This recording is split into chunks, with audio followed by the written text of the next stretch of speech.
Just hours before her departure, Princess Anne stunned the world by pulling out of a highly publicized overseas tour, a move not seen in decades.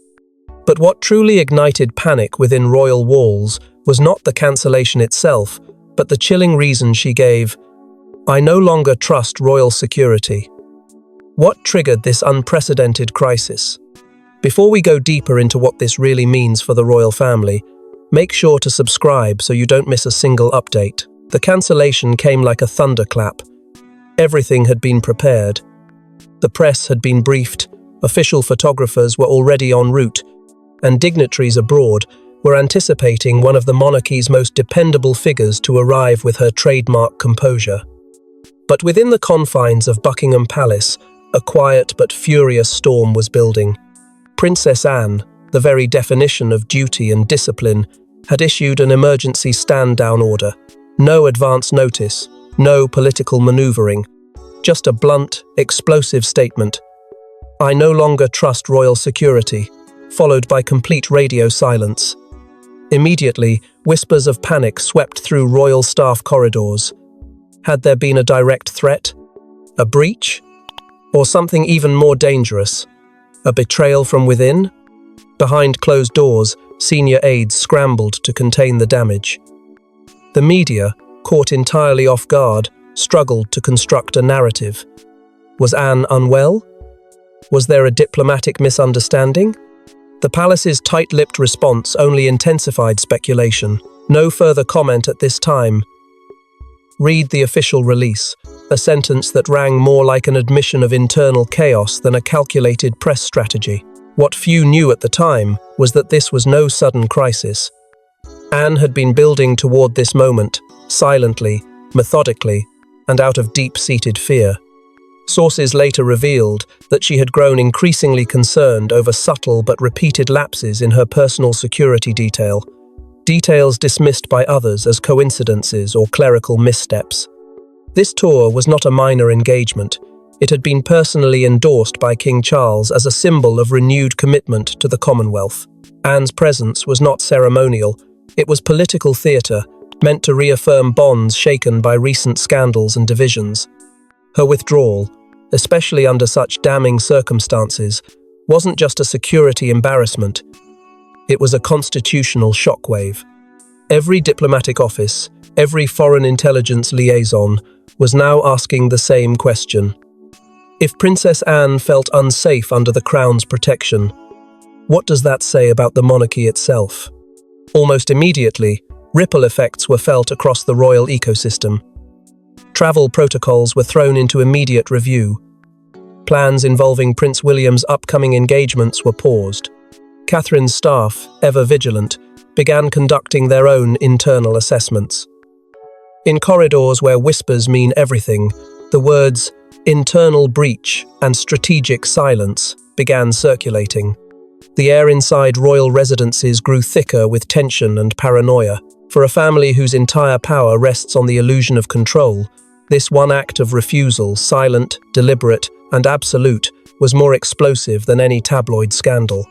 But what exactly happened behind palace gates that caused Anne, the monarchy's most unwavering pillar, to turn her back on royal protection?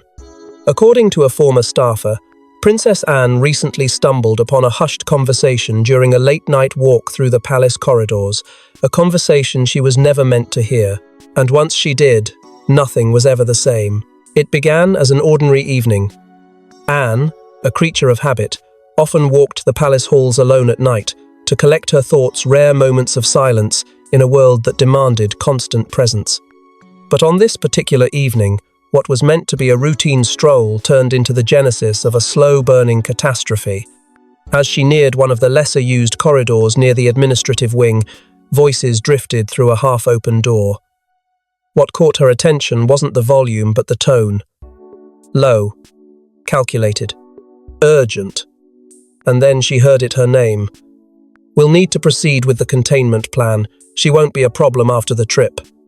The words landed like a brick in her chest, cold, clinical, final. It wasn't a casual remark. It was a directive, a decision. Anne didn't interrupt. She didn't flinch. She kept walking, face expressionless, pulse racing. That moment carved a wound of suspicion deep into her. At first, she tried to convince herself she had misunderstood. Perhaps it was about logistics. Perhaps containment meant media management or public relations, something innocuous, bureaucratic, but the unease refused to loosen its grip.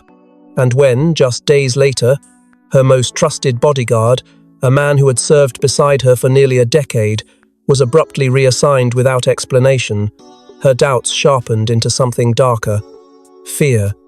Officially, it was called a routine rotation. Unofficially, it reeked of strategic repositioning. What followed was a slow unraveling of trust. Anne began to notice the subtle irregularities, modifications to her travel routes that were never cleared with her, gaps in her security briefings, messages that had allegedly never reached her desk. To the outside world, she maintained her stoic facade.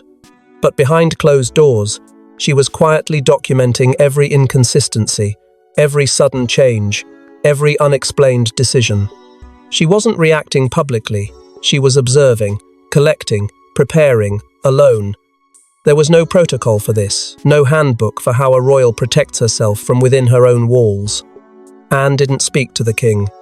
Not yet. She didn't alert Catherine, nor Edward. What she needed was evidence. And as her doubts grew, so did her determination to uncover the truth, even if it meant tearing apart the very institution she'd sworn her life to serve. Whispers in the palace began to shift. Some staffers noted her unusual silence. Others mentioned her uncharacteristic distance from usual advisors. A few, very few, understood what was coming. The Princess Royal had shifted from passive observer to silent investigator. And soon, the questions she carried would demand answers from the very people who claimed to protect her. The clues were subtle, but the implications deadly. And then came the moment Anne knew she was right. Someone was tracking her movements without her consent. When Princess Anne found an unfamiliar device embedded beneath the leather lining of her travel handbag, what began as a hunch turned into undeniable truth. Someone was watching her every move, and they were doing it from within. The moment wasn't planned. It came during a last-minute packing check, something Anne insisted on doing herself despite protocol. But her instincts were already on high alert, and when her fingers brushed against an unnatural bulge beneath the seam of a handbag she'd carried for years, the pulse of suspicion ignited into dread. Carefully, methodically, she peeled back the lining. Nestled inside, wrapped in professional-grade adhesive, was a small black device, unmarked, silent, deadly in implication. It was no ordinary tracker. Anne didn't call for help. Not immediately. She didn't alert royal security. Instead, she summoned a discreet former intelligence, contact someone outside the palace system. What he confirmed shattered the last of her doubts. The device wasn't part of any authorized royal tech. It didn't match the equipment issued by her protection detail. Worse still, it was designed to transmit location data in real time, meaning her every step, every destination, had likely been tracked for weeks. The implications weren't abstract, they were terrifying. The royal family had protocols, boundaries. This was a violation not just of privacy, but of power. An intrusion Anne knew could only come from someone who had access to her personal belongings, her security logistics, her trust. Her team, sworn to silence, was left shaken. One aide reportedly wept, whispering, "This goes deeper than any of us imagined." When Anne confronted senior members of her security division, their responses only deepened the fracture. Flat denial, refusal to investigate, reassurances laced with a disturbing lack of urgency. "We'll look into it," one official had said, eyes avoiding hers. But Anne knew when someone was lying. She'd spent her entire life navigating the storm of royal politics. This wasn't negligence. This was concealment. And so, bypassing every formal channel, she made a bold move. She reached out to Princess Catherine not through public staff or ceremonial channels, but through a private, encrypted message line only a handful of people even knew existed. Attached was a scanned image of the device, a request, and a single line of text. "I trust you'll handle this discreetly. Catherine's response came not in words, but in action. Her private technical analyst, recruited years ago for reasons few fully understood, received the device's data logs within the hour.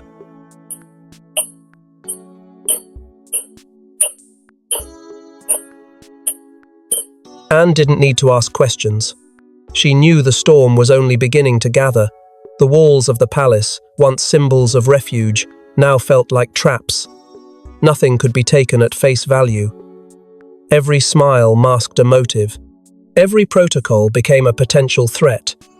The Princess Royal had uncovered the unthinkable, a mole embedded deep within the royal system. And someone somewhere close was feeding that mole, the means to monitor her. But the real betrayal wouldn't come from technology, it would come from someone she once called a loyal companion, one of the few people Anne trusted within her circle, someone with access to her itinerary. Her thoughts, her fears, would be the very person to let her down. And what they confessed would not only confirm her worst fears but ignite a firestorm within the monarchy.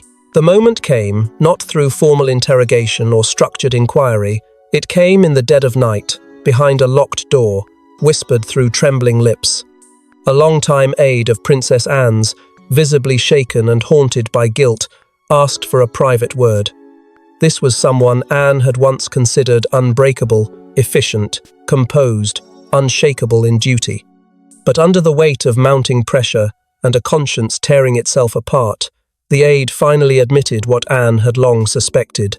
Her travel itinerary had been leaked, not accidentally, not through error.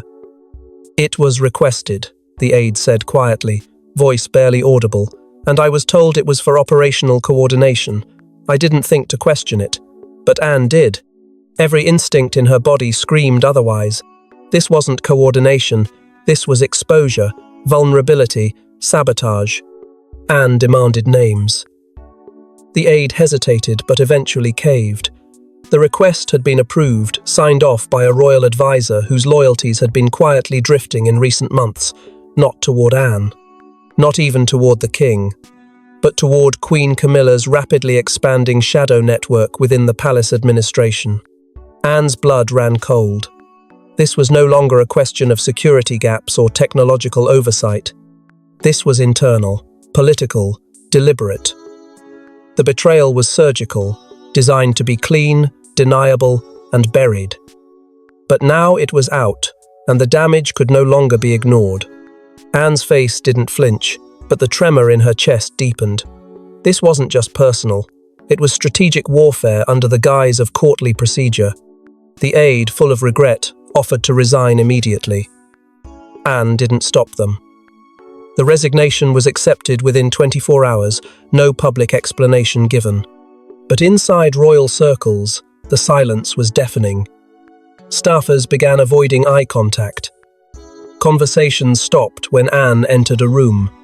She had become a symbol of something dangerous, a royal who knew too much, saw too clearly, and was no longer afraid to act. And yet, even as the storm gathered around her, Anne remained composed. She didn't lash out. She didn't scream for accountability. She simply began to prepare for the next, inevitable step, the one no royal takes lightly. Anne would now confront the very heart of the institution. She would challenge not policy, but power itself. And she would do it by looking into the eyes of the one man who had once vowed to protect her above all others, the king. Because if this conspiracy was allowed to continue unchecked, then no royal was safe. And silence, in the face of betrayal, was no longer an option.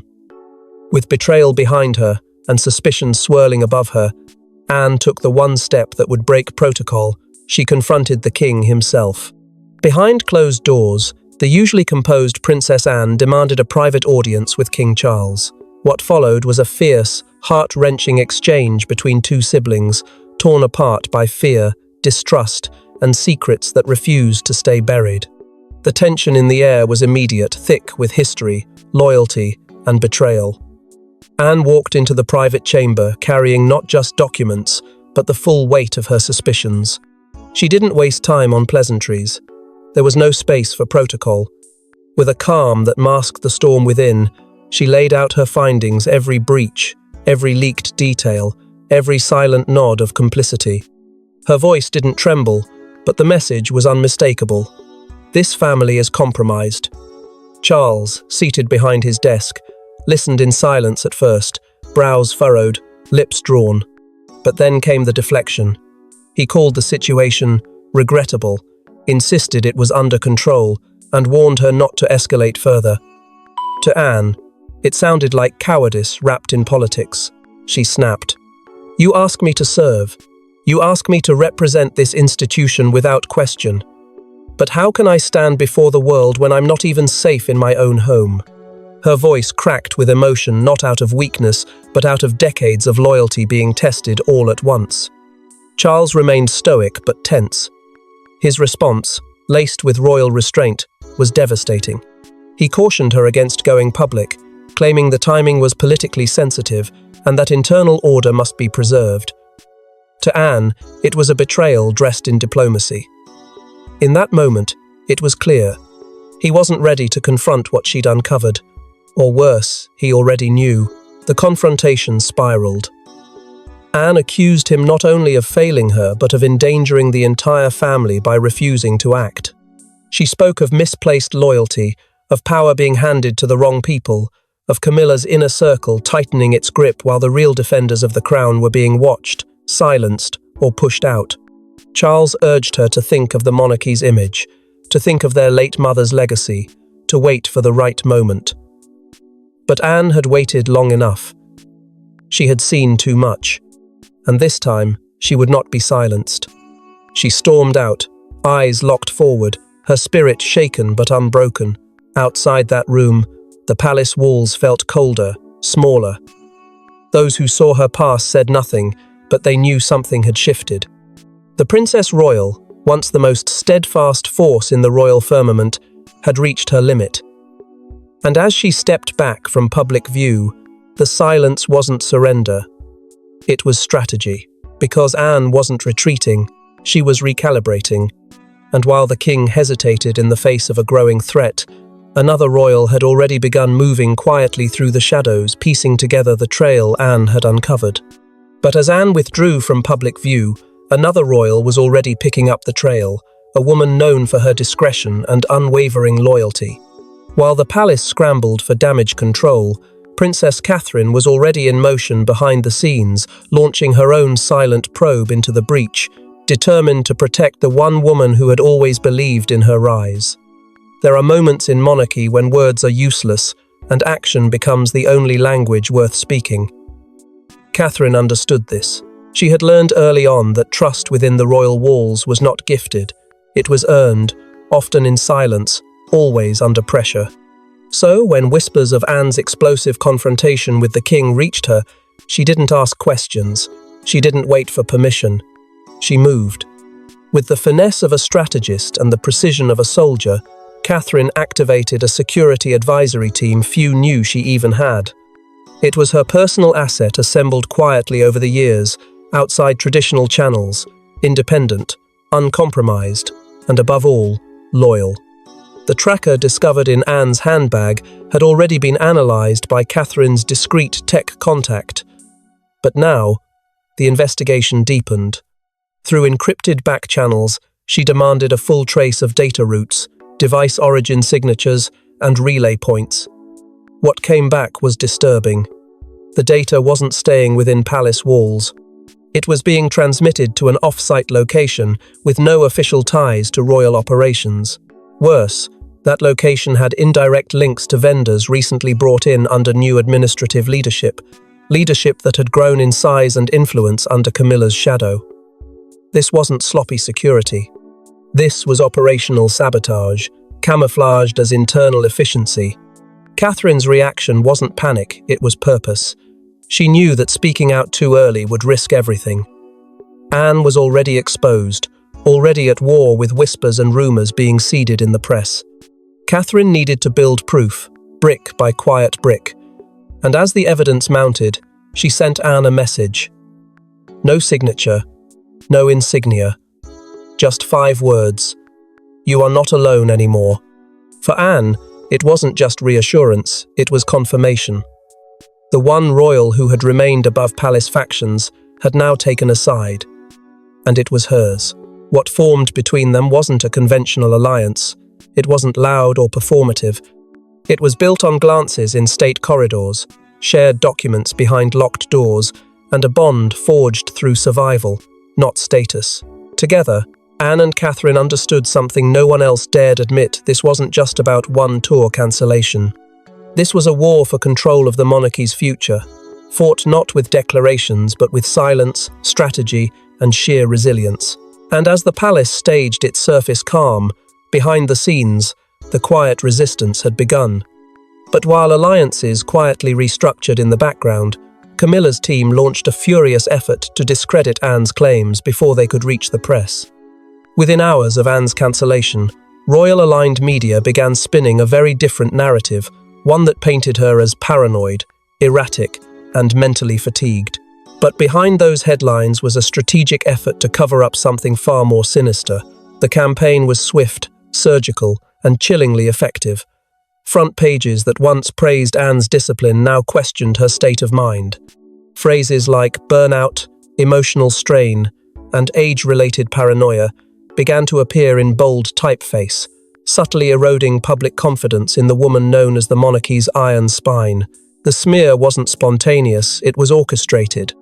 Several tabloids published nearly identical stories within the same 48-hour window, all citing unnamed palace sources. The wording was carefully chosen. Not slanderous, but insidious. It painted Anne as unstable without ever using the word, casting shadows without showing the hand that lit the match. For the casual observer, it felt like a troubling revelation.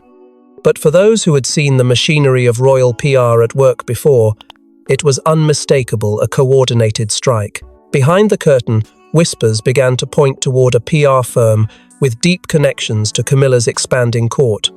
The same firm that had previously managed discreet narrative shifts after Charles's coronation and Camilla's contentious public reinvention. When confronted, Camilla's circle issued a smooth denial. Any suggestion of involvement, they claimed, was pure coincidence. But few bought it. Especially not Anne. Especially not Catherine. What stood out wasn't just the timing of the headlines, it was the source uniformity. The same fabricated quotes, the same tone, the same sudden push to shift blame and distract the public. It wasn't journalism. It was damage control with knives out. The fallout split the public. Some believed the headlines. They questioned Anne's motives. They wondered if she had cracked under pressure. But others, long-time royal watchers and insiders, began to piece things together.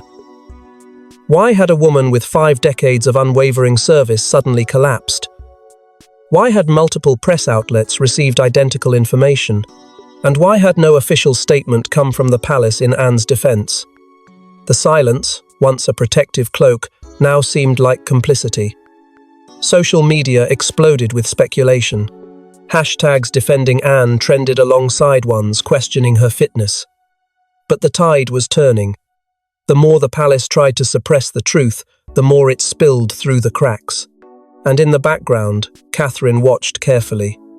She tracked every article, every manipulated narrative, not to stop it but to document it. Every lie became part of a larger picture. Because this was no longer about preserving Anne's image, it was about revealing the rot that had taken hold behind gilded doors. Every headline proved that Anne's fears were never irrational, they were prophetic. And while the public divided and the palace denied, one document buried deep in the corridors of power was quietly pulled from a classified file, a document whose contents would not only shatter the spin, but expose the very network that tried to silence her. But while smear campaigns raged in headlines, a new document surfaced, one that could no longer be buried or spun. Leaked by an anonymous whistleblower, an internal memo from the Royal Protection Command revealed chilling details about ignored threats, uninvestigated breaches, and deliberate operational gaps, all centered around Princess Anne's itinerary. The memo hit the press like a thunderclap, unmarked, unsigned, and almost too outrageous to believe. But within its pages were details only an insider could know. It outlined how Anne's itinerary, classified as high-risk travel, had been distributed across multiple unsecured communication channels. No encryption, No clearance protocol. Just raw data, her locations, departure times, security layouts left vulnerable to interception. Even more disturbing was the revelation that several specific vulnerabilities had been flagged by junior officers weeks in advance. These red flags were logged, annotated, and ignored. The head of security, whose signature appeared in each incident report, took no action, no follow-ups, no inquiries, no alerts sent to Anne's team. Buried near the end of the document was a reference to an external breach, an unusual request for Anne's movements that had come through an unauthorized source.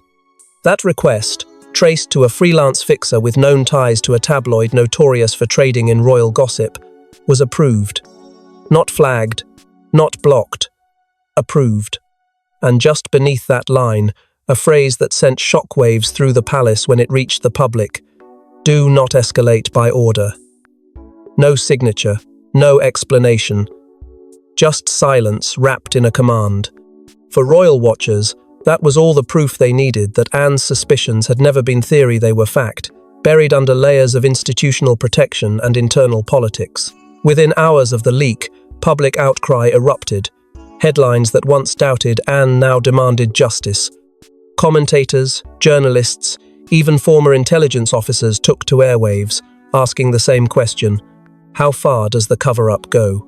The palace, pressed into an impossible corner, had no choice but to act. The royal protection chief, long considered untouchable, was placed on immediate leave pending investigation. But to Anne, and to those closest to the breach, that was too little, too late. The chain of negligence had gone unchecked for months.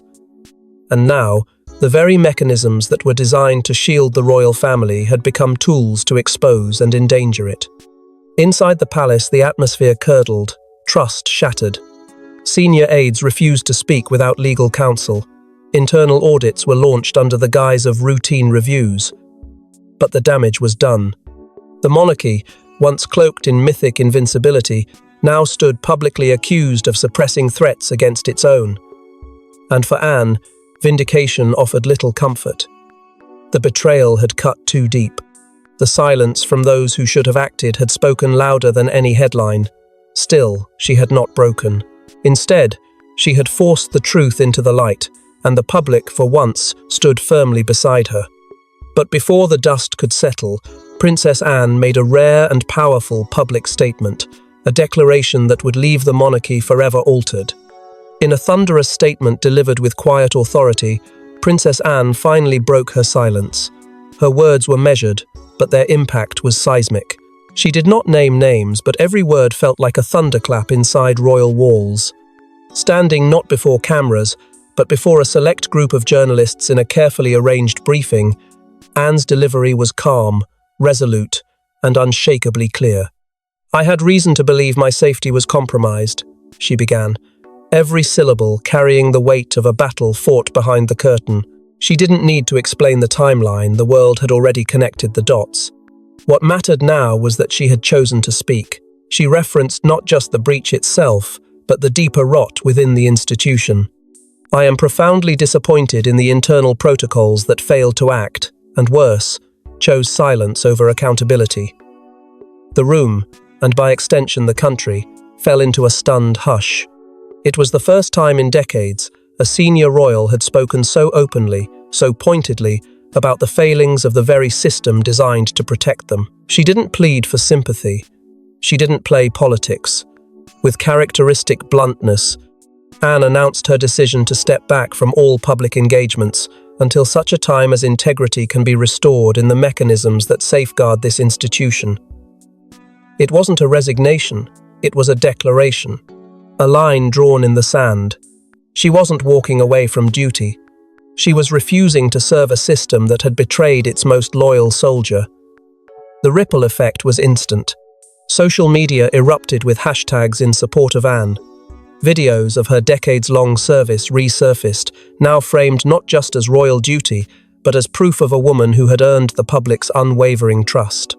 Within hours, the royal press office was inundated with demands for answers. Journalists from around the world quoted Anne's statement verbatim, unable to ignore the gravity of what had just happened. Parliament, sensing the weight of public outrage, called for an immediate inquiry into royal household operations, particularly security and communications oversight. For the first time in modern memory, the monarchy's private machinery was being dragged into the light, and it wasn't by scandal, it was by truth. A truth too long buried under ceremony and secrecy. But perhaps most telling of all was the silence from within the palace. No official rebuttal, no denial, not even a prepared counter-narrative. Because how do you respond when the most disciplined member of your family has just declared that she no longer feels safe within your walls? The absence of rebuttal spoke louder than any press release. It echoed through the corridors of power, through parliament halls, through every home where royal watchers knew they were witnessing history. As the monarchy reels from the aftershocks, one thing is clear: the crown's most steadfast warrior has spoken, and the silence that once protected the guilty is no longer safe. Thanks for watching. Please don't forget to like and subscribe, and we will see you in next one.